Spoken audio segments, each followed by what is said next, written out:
starting off this video in the Joplin History and Mining Museum located in Joplin, Missouri. It turns out that mining is a huge reason that Joplin even exists. The area around the city is full of zinc and lead mines. These mines produce many different types of minerals, but obviously focus on lead and zinc, which are used in countless products around the world. The museum walks us through many of the byproduct minerals in the area before showcasing some of the more unique mining tools that were once used by locals. Before heading upstairs, we got to see the ingots of melted zinc created to transport and sell the mineral. Each manufacturing company held their own weight standard, but these bricks typically weighed between 35 and 65 pounds. The entire upstairs was dedicated to an enormous mining diorama, where visitors could get a much closer look at the entire processing plant of mining. We watched as minerals were sorted out and broken down by various machines until they were eventually ready to be loaded onto vehicles for shipment. There is also a really interesting display showing off some of the fluorescent minerals that can be found all over the world.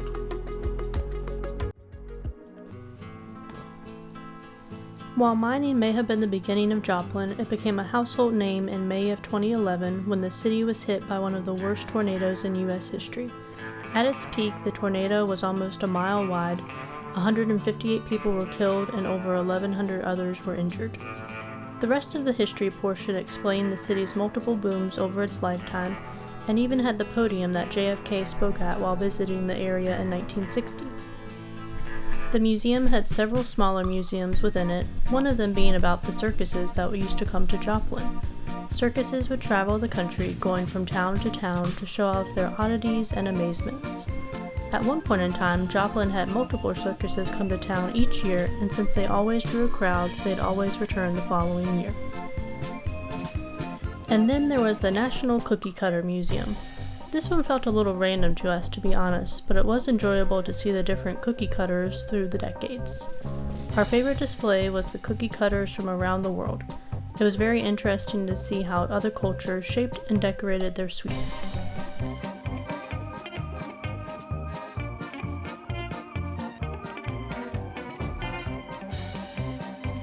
Joplin was also quite famous in the 1920s, as it was the last city in the entire state of Missouri to stop the sale of alcohol. Hundreds of people would flock to the House of Lords Club to smoke, drink, and maybe even place a few bets on red. Lastly, there was a small section dedicated to the famous outlaw duo Bonnie and Clyde. They hid out here in Joplin for 2 weeks in 1933 before shooting their way out of town. Keep watching to see the infamous hideout later in the video.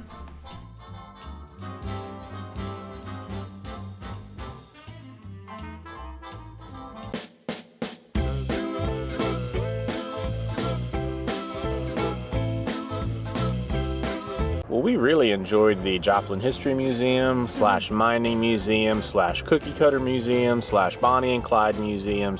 There's a lot of little things in that place.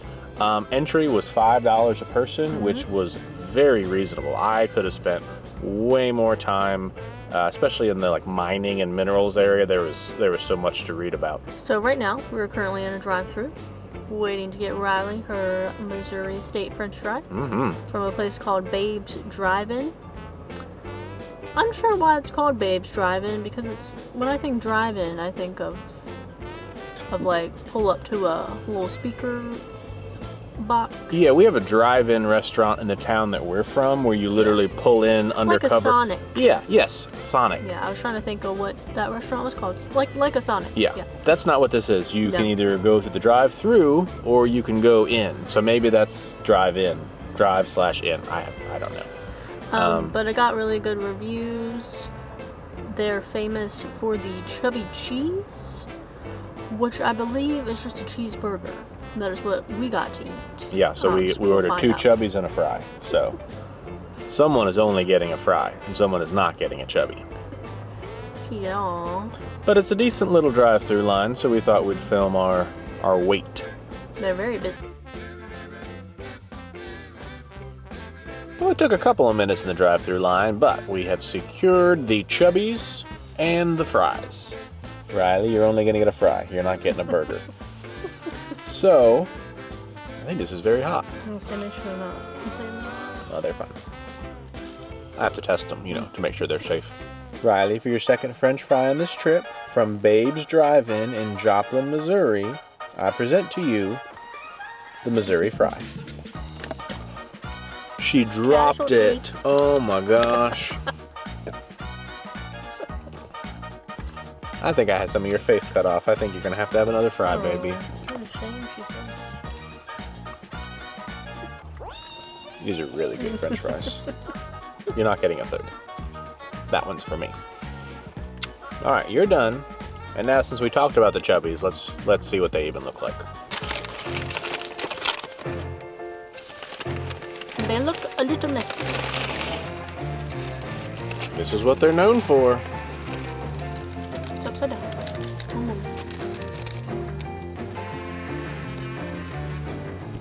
The chubby.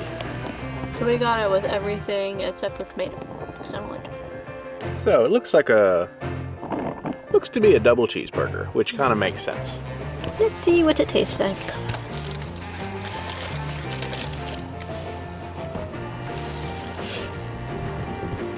Oh. Tastes like a double cheeseburger. Mm-hmm. But was it made with love? It was quite cheesy, actually. Yeah, it's good. Cheesy. A cheesy cheeseburger. Well, good. So we're going to scarf down these burgers and fries, and then we're going somewhere really cool, but on the way to somewhere really cool, we're going to swing by somewhere crazy. Like, everyone has heard of this place that we're going to go check out, so we will see y'all there.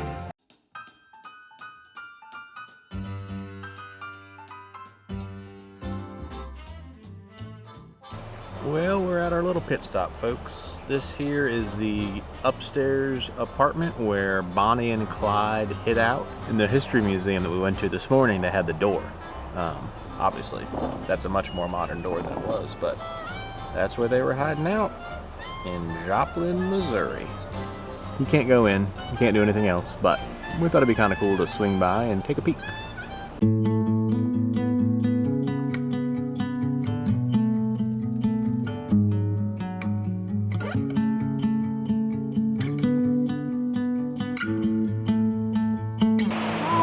So we have made it to Grand Falls in Joplin. It is quite the muddy mess. So normally I think it's a little prettier than this, but right now it is just a slop of mud. Yeah. Kind of grander envisions in my head. Well, it's called Grand Falls. Yeah. It's a fall wine. I don't know. We've been to Sioux Falls. Maybe that's kind of what we were picturing in our head. Yeah, I was picturing a mini Sioux Falls area. But yeah, there are trails and stuff you can do around here. They're all very slick and icy at the moment, so we're not going to try to fall in the mud and do that. Yeah. But here it is, Grand Falls. Here it is. There it goes. In all its majesty. On to the next place. Let's hurry.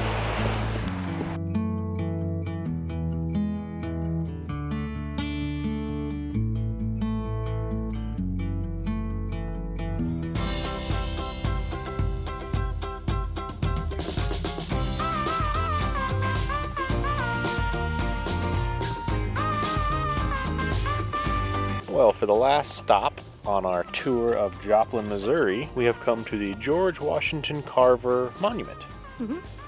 If you don't know who George Washington Carver is, he is an African-American scientist who came up with over 300 ways to use a peanut. Most famously, the one that stuck was peanut butter. I think he also made a peanut butter shampoo or a peanut shampoo, and Candace said that he also experimented with sweet potatoes. Yeah, people know him as the peanut guy, but he did things with a lot of other crops as well. Sorry, my mouth is frozen. It's very cold out here. Now, I am a big fan of peanut butter. Been eating it since I was a kid. This one doesn't eat peanut butter, which is crazy to me. So I'm hoping they have a peanut butter flight, like a bar, where there's 15 different types of peanut butter. Probably not, but so yeah, we're excited to learn more about George Washington Carver and see what this memorial has to offer.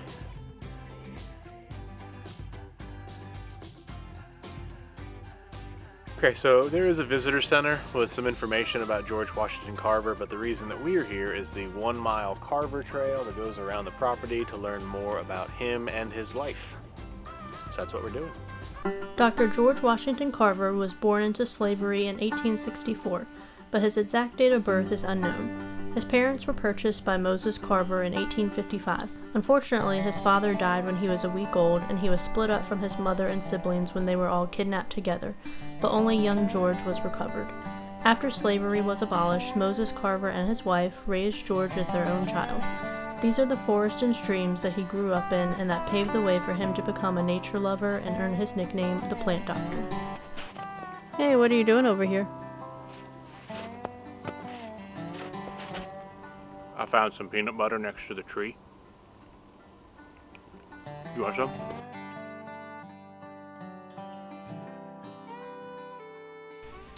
Moses and his wife Susan, adoptive parents to Dr. Carver, are buried in the cemetery at the back of the property along with other family members and neighbors.